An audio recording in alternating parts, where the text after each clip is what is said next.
suggesting what support the client might have. For example, in our coaching conversation earlier today, you mentioned that you have a colleague who you particularly trust. How about asking him to support you in this action? Or identifying potential barriers and suggesting some strategies to overcome them. For example, if you go to bed after 10 p.m. in the evening, it will be really difficult for you to go to the gym in the morning. I think you should try to go to bed earlier. Generally, not really noticing or recognizing that the client is talking about potential obstacles and potential support, but rather keep asking, so who you can ask for support or what potential obstacles you might have. Creating possibly response from the client.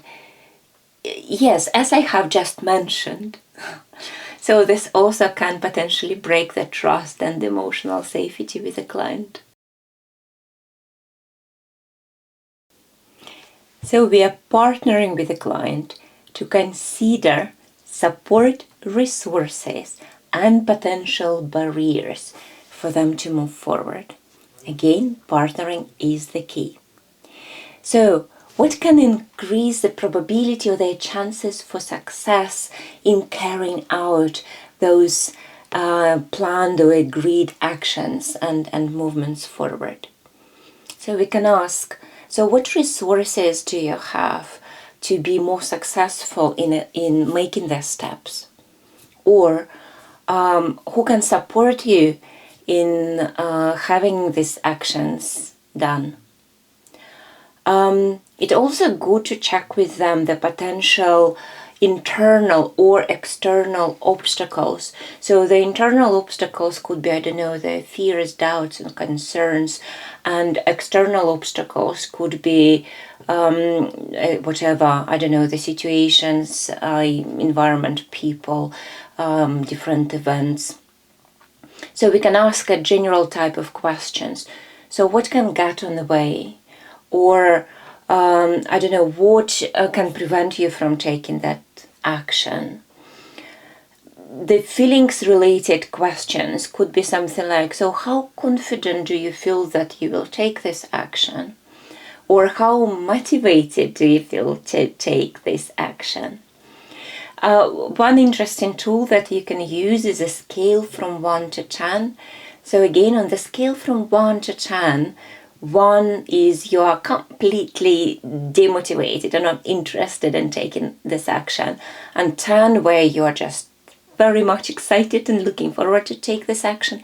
Where are you on the scale? Another good check-in here. So, and of course, if the client mentions that, or you sense from their tone of voice that they're not quite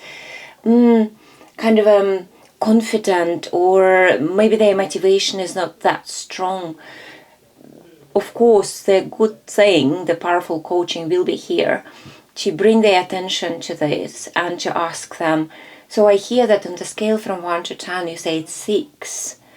So what needs to happen for you to increase that number to the level where you feel more committed to take these actions? All right. Or again, simply, I fear that there are some doubt. I feel that there are some doubts and concerns when you don't particularly feel confident that you will go and take this action. So what needs to be addressed? What we are not really tapping into here? Okay.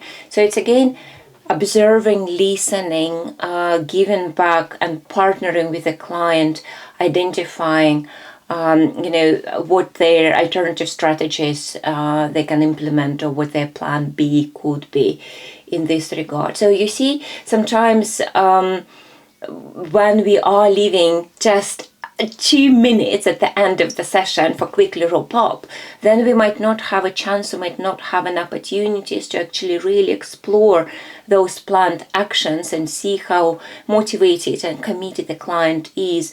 And even if they are not fully motivated or inspired to take that action, then to create the alternative strategies for them.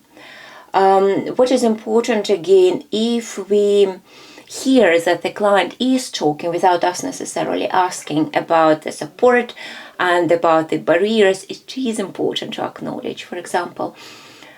And well, I heard you saying that your partner can be a great support in brainstorming and additional ideas.